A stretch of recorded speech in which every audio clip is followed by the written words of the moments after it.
best way to get Erling Haaland into your team ahead of Burnley at home, and is now the time to play a chip?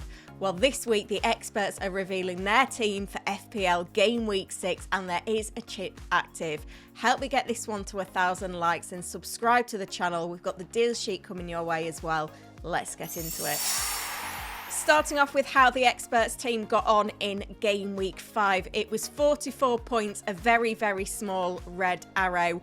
Still kind of in the mix in the same sort of space. We did consider playing the bench boost in Game Week 5.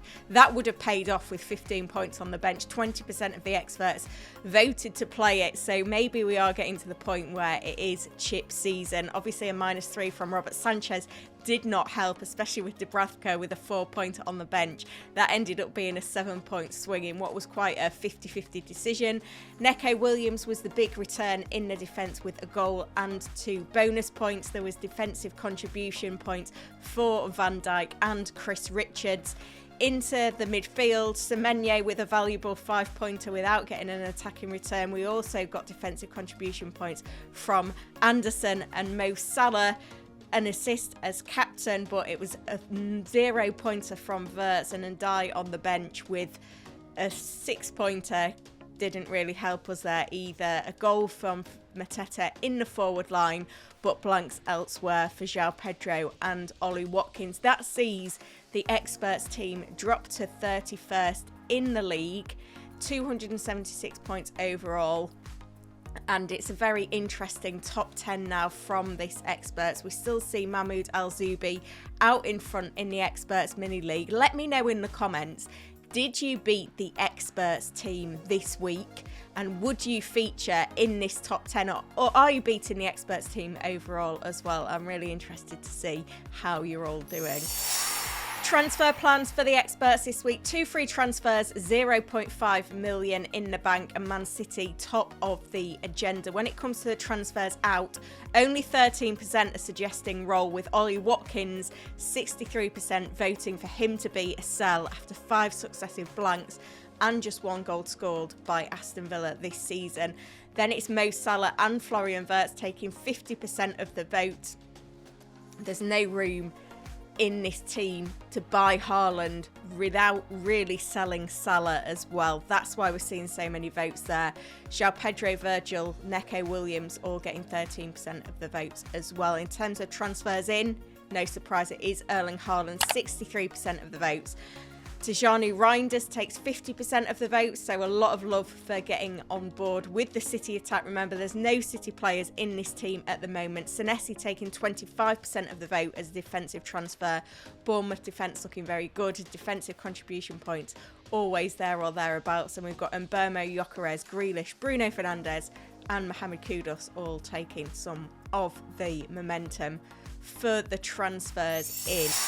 How that shakes out then is that we are going to be using 2 free transfers. It's Sanchez who's going to get the nod between the sticks for Brighton at home. No guarantees, of course, that he does start this game.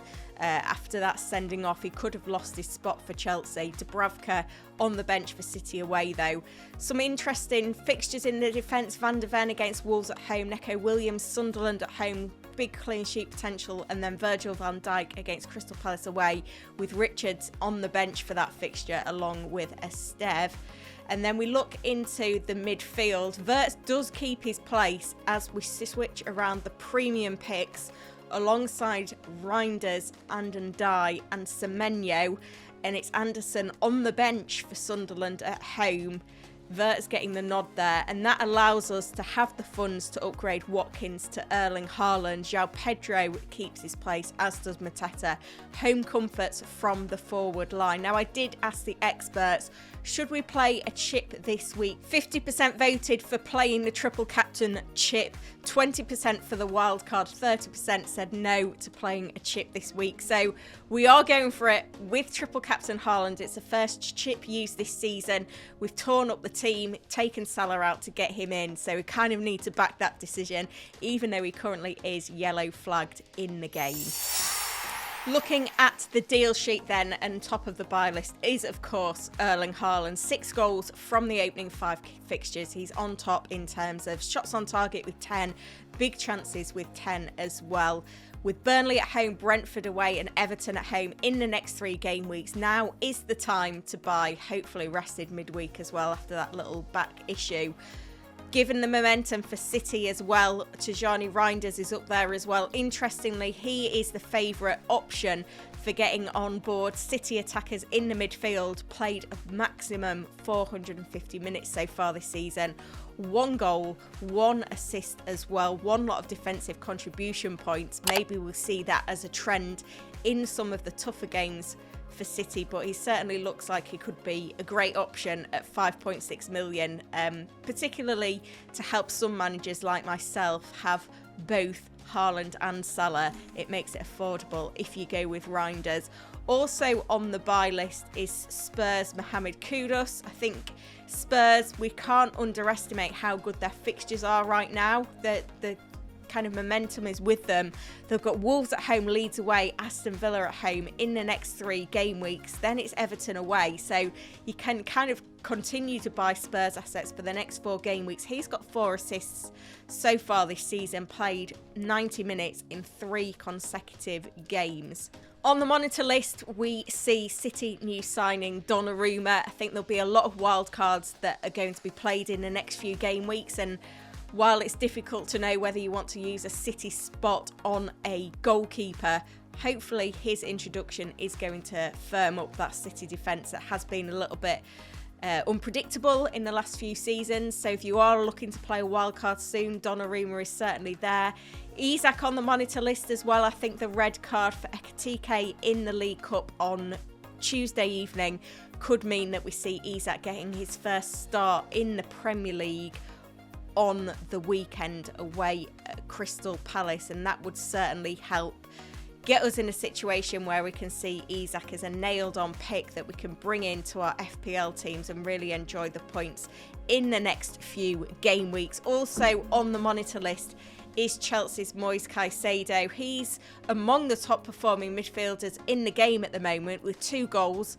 Defensive contribution points from a number of fixtures as well has certainly helped, including against Manchester United. He's actually hit DEFCON 4 of 5 games. Whether the attacking returns are sustainable, I don't know. We've also got Enzo Fernandez, who's going to be on penalties, while Cole Palmer is set to miss a period of time through that groin injury. But yeah, it feels like it's a time where you could maybe take a punt on one of these cheaper Chelsea players, but maybe we need to be keeping an eye on things before fully committing to bringing in. Top of the sell list then is Florian Wirtz. He somehow hang on in the experts team for another game week purely because we needed the Salah funds to get Haaland in, but he is going to be one making his way out of the team very soon. To have 5 blanks from the first 5 game weeks, nothing really to show from his actions, and then being benched in game week 5 itself does cause a little bit of concern for his owners. Watkins as well, 5 blanks for Villa, 1 goal scored from the whole team. Again, even with good fixtures, you cannot continue to back there. And Salah, I think it is fine to sell Salah this week if that is your only route to Haaland, but obviously there's the wild card as well that's an option that could help you to own both Salah and Haaland. So do bear that in mind before fully committing to selling Salah, because he has got 4 attacking returns in 5 game weeks this season. If you've enjoyed this one, then hit that like button, subscribe to the channel as well, and make sure you hit the notify button, because on Friday I'll be going live with the press conference stream, an important update coming your way on Erling Haaland, who is currently flagged triple captain. We need him to be fit and firing. Thank you for watching.